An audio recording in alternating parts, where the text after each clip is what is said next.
মিশিগানে রাজ্য করের রিফান্ড পেতে দেরি নিয়ে বাড়ছে অসন্তোষ। বহু করদাতা বলছেন সপ্তাহের পর সপ্তাহ অপেক্ষা করেও তারা কোনো স্পষ্ট ব্যাখ্যা পাচ্ছেন না। এই পরিস্থিতি নিয়ে কি বলছে মিশিগান ডিপার্টমেন্ট অফ ট্রেজারি, আর কেনই বা হচ্ছে এই বিলম্ব? বিস্তারিত জানুন প্রতিবেদনে। মিশিগানের হাজারো করদাতা অভিযোগ করছেন স্টেট ট্যাক্স রিফান্ড পেতে তাদের অপেক্ষা করতে হচ্ছে সপ্তাহের পর সপ্তাহ, এমনকি কারো ক্ষেত্রে মাসের পর মাস। কিন্তু কেন এই দেরি সে বিষয়ে স্পষ্ট ব্যাখ্যা পাচ্ছেন না অনেকেই।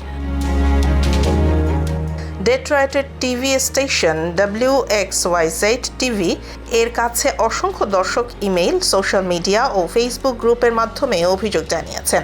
তাদেরই দুজন হলেন ঝানে ওয়ালেস ও অ্যাঞ্জেলা ভ্যালেট্টি। 3 সন্তানের মা ঝানে ওয়ালেস 26 জানুয়ারি তার রিটার্ন জমা দেন, যা গ্রহণও করা হয়।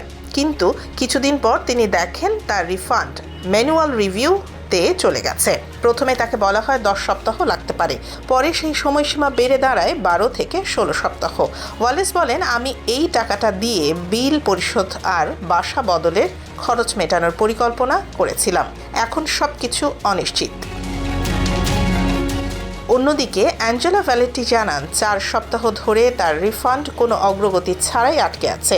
ফোন করলে তাকে জানানো হয়েছে বর্তমানে অনেকেই 4 থেকে 8 সপ্তাহ অপেক্ষা করছেন। তার কথায় এত দেরির কোনো কারণ থাকা উচিত নয়। এক বিবৃতিতে মিশিগান ডিপার্টমেন্ট অফ ট্রেজারি জানিয়েছে 26 জানুয়ারি থেকে তারা 1.6 মিলিয়নের বেশি রিটার্ন পেয়েছে, যা গত বছরের একই সময়ের তুলনায় 45% বেশি। সম্প্রতি তাদের ট্যাক্স প্রসেসিং সিস্টেম আধুনিকায়ন করা হয়েছে।